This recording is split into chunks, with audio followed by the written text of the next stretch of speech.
it's really never been more dangerous to be a war correspondent, because journalists in the combat zone, now we're facing not just rockets or bullets, we've also become targets. I lost my eye in an ambush in Sri Lanka in the Civil War. I'd gone to the northern Tamil area where journalists were banned and found an unreported humanitarian disaster. I felt that risk was worth it. As I was smuggled back across the internal border, a soldier launched a grenade at me, and the shrapnel got my eye and my chest as well. Just 2 weeks ago, I was in Afghanistan, and I had coffee with a photographer friend, João Silva.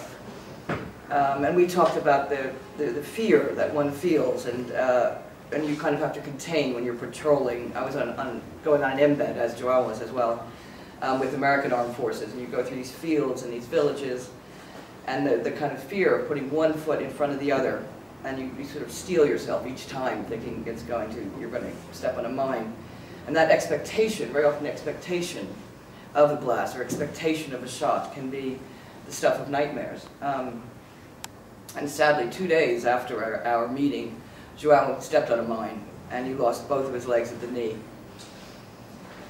Many of you now must be asking yourselves, or is it worth the cost? And in lives, in pain, and it's not just for us, but also to families and friends. My answer then and now is that it is worth it, I believe.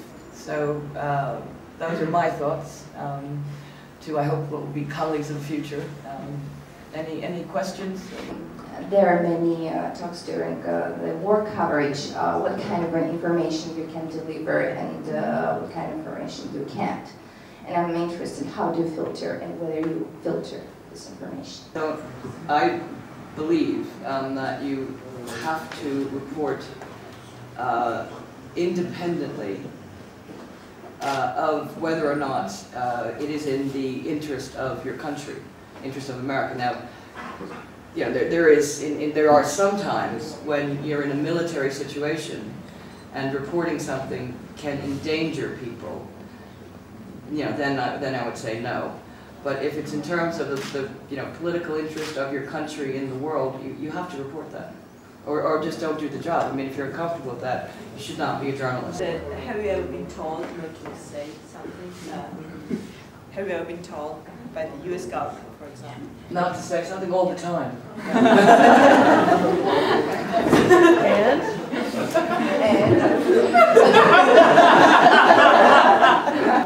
Just for the record, we did not have that conversation downstairs.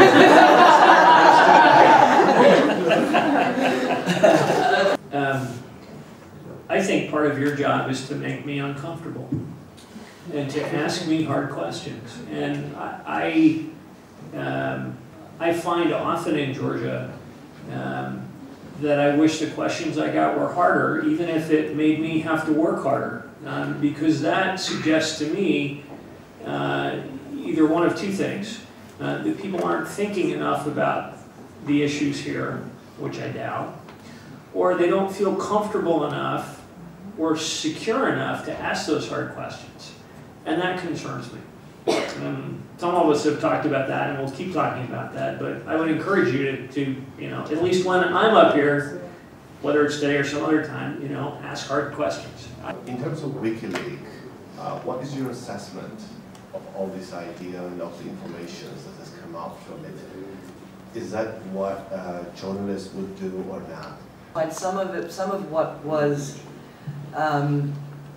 put out on WikiLeaks unnecessarily damaging. I think there's an absolute hard and fast rule. If it is cover-up of essential information, it should be exposed. But where I find it's kind of a gray area is a lot of the cables that came out don't really expose anything, but they're people speaking, well, like our friend, the diplomat here, speaking openly and in fact about things that are important in perhaps the American government's understanding of the situation. They're not really facts, but that means that there will be fewer open, frank conversations because they might leak out. And I find that kind of damaging to an understanding of the world.